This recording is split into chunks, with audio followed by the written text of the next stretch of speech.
franchi l'invisible, tout est à refaire. Céleste Mécanique, la danseuse du néant. Chapitre 5. La descente dans les profondeurs. Suite. La lumière des fragments de miroirs flottants s'estompa lentement, et Nira se retrouva dans l'obscurité totale. Les pièces métalliques du labyrinthe, les engrenages suspendus, les murs d'acier semblaient nains se refermer autour d'elle, la plongeant dans un silence presque oppressant. Mais au fond de ce silence, une présence persistante l'observait, une force ancienne et implacable. Elle savait que ce n'était pas la fin. Le miroir n'avait été qu'un point de passage, une étape vers une vérité plus profonde, plus enfouie dans les abysses de son être. Quelque chose d'encore plus ancien, plus puissant, attendait derrière ce voile de ténèbres. Elle marcha sans bruit, guidée par une intuition qui semblait la mener vers une destination qu'elle ne comprenait pas entièrement. À mesure qu'elle avançait, la sensation de ne pas être seule se faisait de plus en plus présente. Des murmures, des voix inintelligibles l'entouraient comme des échos d'une époque oubliée, d'une réalité parallèle. Les voix chuchotèrent des secrets, des avertissements, des invitations, mais Nira ne se laissa pas distraire. Elle savait qu'elle devait avancer, coûte que coûte.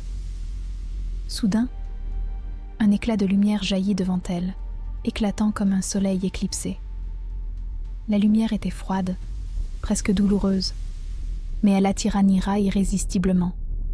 Elle se précipita dans la direction de l'éclat, son cœur battant plus fort à chaque pas.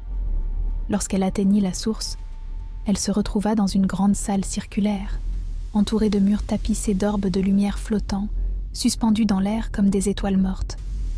Au centre de la salle se trouvait un immense engrenage, son centre plongé dans une obscurité insondable, mais ses dents et ses rouages brillaient d'une lumière incandescente. L'énorme roue tournait lentement, presque de manière imperceptible, mais à chaque rotation, une vibration éthérée parcourait le sol sous ses pieds. Une voix, douce mais autoritaire, résonna alors dans l'air, semblant provenir de l'engrenage lui-même, de son cœur battant. « Nira Solane, tu te tiens devant l'ultime vérité. Cette roue tourne, et avec elle ton destin. » Elle leva les yeux vers l'engrenage, un frisson courant le long de sa colonne vertébrale. « Ce n'est pas le destin qui décide, » murmura-t-elle, une conviction nouvelle prenant forme en elle. « C'est moi. » Le murmure de la voix sembla se faire plus insistant, plus pressant. Tout est écrit dans les rouages du monde. Chaque mouvement, chaque action, chaque souffle. Le destin n'est qu'un reflet des choix que tu as faits et des choix qui t'attendent. Nira s'approcha de l'engrenage, son regard fixé sur l'obscurité qui en émanait. Elle sentit le pouvoir de l'objet, une force presque palpable, une énergie qui semblait provenir d'un autre temps, d'un autre espace. Chaque rouage de cet engrenage avait été forgé pour s'entrelacer avec les mouvements du monde, mais aussi pour manipuler les fils du destin, pour en tracer les chemins invisibles. Elle se pencha pour poser une main sur l'engrenage, et au contact de la surface, une vision surgit dans son esprit. Elle se revit dans une autre vie, un autre monde, où elle ne fuyait pas, où elle embrassait la puissance qui résidait en elle. Elle était une autre Nira, plus sereine, plus assurée, les yeux remplis d'une lumière intérieure qu'elle n'avait jamais vue dans le monde qu'elle avait connu. Les images se succédèrent, floues au début, puis plus nettes. Elle se voyait manipuler les rouages du monde avec une maîtrise totale.